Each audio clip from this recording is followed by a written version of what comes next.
Assalamualaikum warahmatullahi wabarakatuh. Om Swastiastu, Namo Buddhaya, salam kebajikan bagi kita semuanya. Keterampilan berbahasa yang harus dipelajari oleh peserta didik, salah satunya adalah menulis. Penyampaian ide, gagasan, pikiran kepada orang lain dapat disampaikan melalui tulisan. Merujuk pada hasil rapot pendidikan SMP Negeri 1 Margomulyo tahun 2022 menunjukkan bahwa sebanyak 11,11% proporsi cakupan peserta didik dengan kemampuan literasi dasar, sedangkan sebanyak 4,44% proporsi cakupan peserta didik dengan kemampuan perlu intervensi khusus. Hal ini membuktikan bahwa masih ada beberapa peserta didik yang belum mampu menemukan dan mengambil informasi eksplisit yang ada dalam teks ataupun membuat interpretasi sederhana. Praktik baik ini penting dilakukan dengan tujuan pertama, untuk membantu peserta didik memperkaya kosakata dan penggunaan tata bahasa dengan tepat. Yang kedua, mengorganisir ide peserta didik secara logis dan sistematis. Tiga, melatih kemampuan observasi peserta didik terhadap lingkungan sekitar. Empat, menumbuhkan kreativitas peserta didik berdasarkan imajinasi mereka sendiri. Yang kelima, meningkatkan kepercayaan diri mereka dalam mendeskripsikan ide gagasan mereka. Dan keenam, memanfaatkan sumber daya alam dan lingkungan sekitar sebagai sumber belajar. Peran dan tanggung jawab guru sangat mutlak diperlukan dalam kegiatan pembelajaran ini. Selain sebagai fasilitator pembelajaran, saya juga sebagai pembimbing dan mentor bagi peserta didik. Dan saya juga bertanggung jawab untuk menyediakan seluas-luasnya lingkungan belajar interaktif dan kontekstual. Hal terakhir inilah yang memantik saya untuk melakukan perubahan paradigma pembelajaran, khususnya ketika bersamai mereka dalam meningkatkan keterampilan menulis deskriptif teks. Penguasaan keterampilan menulis di jenjang SMP pada dasarnya hanya pada tingkat sederhana. Meskipun demikian, karena tingkat berliterasi mereka berdasar rapot pendidikan juga masih sangat dasar dan perlu intervensi, maka hal ini berdampak bagi proses pembelajaran dalam kelas. Penguasaan kosakata dan struktur kalimat juga menjadi kendala dalam keterampilan menulis deskriptif teks. Di sisi lain, rendahnya motivasi pelajar peserta didik pada mata pelajaran bahasa Inggris dibandingkan dengan mata pelajaran lain juga menjadi salah satu faktor rendahnya keterampilan menulis deskriptif teks. Berdasarkan tantangan yang saya hadapi, maka strategi pembelajaran yang saya lakukan adalah pembelajaran berdiferensiasi nerapin berbasis literasi budaya dan kewargaan untuk meningkatkan keterampilan menulis deskriptif teks bahasa Inggris dalam mendeskripsikan benda, orang, tempat, atau hal tertentu pada peserta didik di kelas 7D SMP Negeri 1 Margomulyo semester 1 tahun pelajaran 2022-2023. Mengapa saya menggunakan akronim berbahasa Jawa? Hal ini adalah upaya dari saya agar peserta didik selain belajar menguasai bahasa asing, mereka juga tetap melestarikan bahasa Jawa sebagai bahasa ibu mereka agar kekayaan kearifan lokal tetap lestari.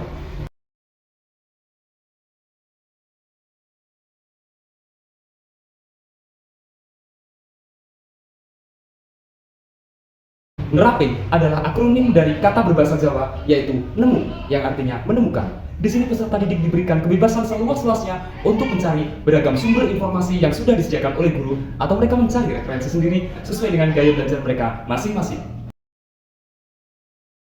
Nerap dalam bahasa Indonesia artinya menerapkan atau mempraktikkan. Artinya setelah peserta didik mendapatkan informasi pembelajaran, mereka mengerjakan asesmen yang sudah disediakan dengan tingkat kemampuan mereka masing-masing berdasarkan tes gaya belajar mereka.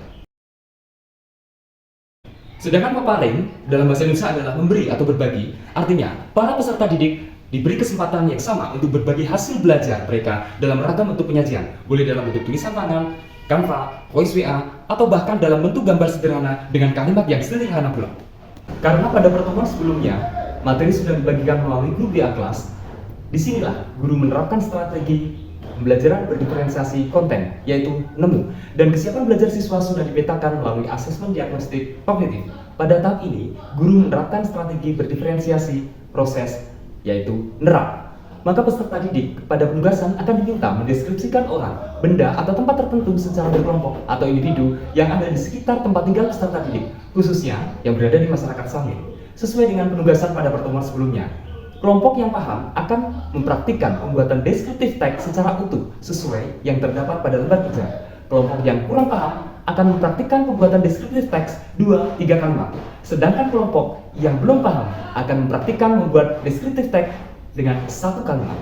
Selanjutnya, pada kegiatan tersebut peserta didik memaparkan hasil produk menulis deskriptif teks sederhana mereka di depan kelas dalam beragam bentuk, bisa berupa gambar manual, berupa printout, artikel, tulisan, atau video pendek yang diunggah di media sosial. Pada tahap ini, berdiferensiasi produk dilakukan, yaitu peparing. Hasil belajar peserta didik didasarkan pada hasil asesmen harian yang dilakukan di akhir pembelajaran siklus 1 dan siklus 2 ditujukan pada tabel berikut ini. Tabel tersebut menunjukkan bahwa terjadi peningkatan hasil belajar peserta didik pada keterampilan menulis deskriptif teks di siklus 1, rata-rata nilai 69,63. Capaian KKTP pada siklus ini sebesar 62,5%. Artinya sebanyak 20 orang peserta didik tuntas dan 12 orang peserta didik belum tuntas dengan KKTP 63. Sedangkan di siklus 2, rata-rata nilai adalah 78,13. Capaian KKTP pada siklus ini sebesar 87,5%. Artinya sebanyak 28 orang peserta didik tuntas dan 4 orang peserta didik belum tuntas. Pada tahun 2024, saya ditugaskan oleh Dirjen GTK Kemdikbudristek sebagai fasilitator program pendidikan guru penggerak daerah khusus Angkatan 11 di Kabupaten Sarni, Provinsi Papua. Pada materi pembelajaran berdiferensiasi, selain saya juga menyampaikan materi tersebut, saya juga tidak lupa mengimbaskan praktik baik pembelajaran berdiferensiasi neraping kepada CGP Angkatan 11 Kabupaten Sarni, Provinsi Papua. Beberapa dari mereka tertarik untuk segera mengimplementasikannya di satuan pendidikan mereka. Salah satu yang akan menerapkan praktik baik ini setelah kegiatan pembelajaran tatap muka kedua adalah Ibu Yuliana Rante dari SMP Negeri 1 Pantai Timur, Kabupaten Sarni, Provinsi Papua.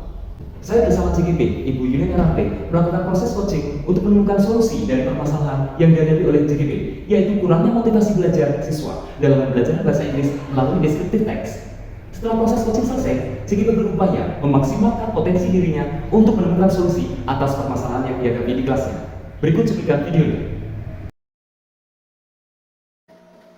Saya sebenarnya ingin membicarakan atau membahas tentang kondisi pembelajaran saya belakangan ini, terutama di saat saya mengajar mengenai tentang materi deskriptif teks, di mana saya memperhatikan dan melihat anak-anak peserta didik saya di dalam kelas itu kurang semangat dan bahkan terkesan bosan.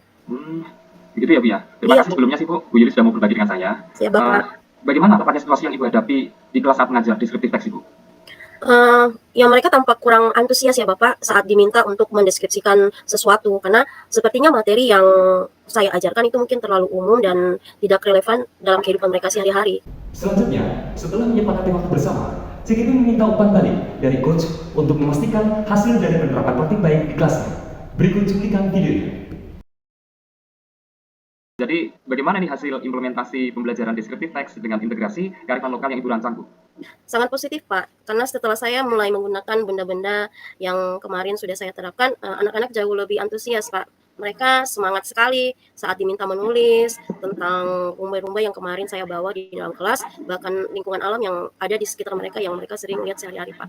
Berdasarkan hasil coaching dan umpan balik dari CGP, dapat disimpulkan bahwa pembelajaran berdiferensiasi neraping mampu meningkatkan motivasi belajar peserta didik. Hal itu terjadi karena objek benda yang mereka amati dan deskripsikan adalah kontekstual, yang artinya ada dan sangat umum berada di sekitar mereka. Sehingga CGP merasa yakin untuk mampu mengembangkan pembelajaran ini ke depannya, sampai dengan pembuatan bukti penilaian pada asesmen yang akan dilakukannya. Saya menyadari masih ada beberapa tantangan dan perbaikan yang perlu dilakukan. Pelajaran bernilai dari praktik baik ini yang bisa saya ambil adalah implementasi pembelajaran berdiferensiasi memerlukan upaya yang konsisten dan adanya komitmen dari semua warga sekolah dan stakeholder. Saling berkolaborasi untuk mencapai hasil tujuan pembelajaran yang optimal, serta memastikan layanan kebutuhan belajar setiap peserta didik terpenuhi dengan baik. Terima kasih. Wassalamualaikum warahmatullahi wabarakatuh. Salam Merdeka Belajar. Kegiatan pembelajaran yang dilakukan Pak Tato asik, menarik, dan menyenangkan. Terima kasih. Perkenalkan, saya Noval binti Ali Mahfud dari SMP Negeri 1 Margomulyo. Untuk pembelajaran yang dilaksanakan oleh Pak Tato, pembelajaran berdiferensiasi sudah sangat baik, sudah sangat luar biasa.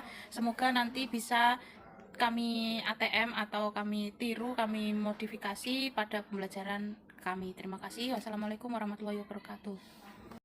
My name is Marcella Dinamaga. My school name SMP Negeri 1 Pantai Timur, Kampung Betaf, Kabupaten Sarni. Pelajaran yang dilakukan Ibu Yuli sangat menarik dan menyenangkan sehingga membuat kami di dalam kelas semakin semangat untuk mengikuti pelajaran deskriptif teks. Terima kasih. Perkenalkan, saya adalah Ibu Yuli, guru bahasa Inggris di SMP Negeri 1 Pantai Timur, Kampung Betaf, tepatnya di Kabupaten Sarni. Praktik baik dari Pak Tato sangat bisa saya replikasikan di kegiatan pembelajaran saya, di mana peserta didik semakin termotivasi belajarnya karena sumber belajar dapat ditemui di sekitar mereka atau di lingkungan mereka. Terima kasih.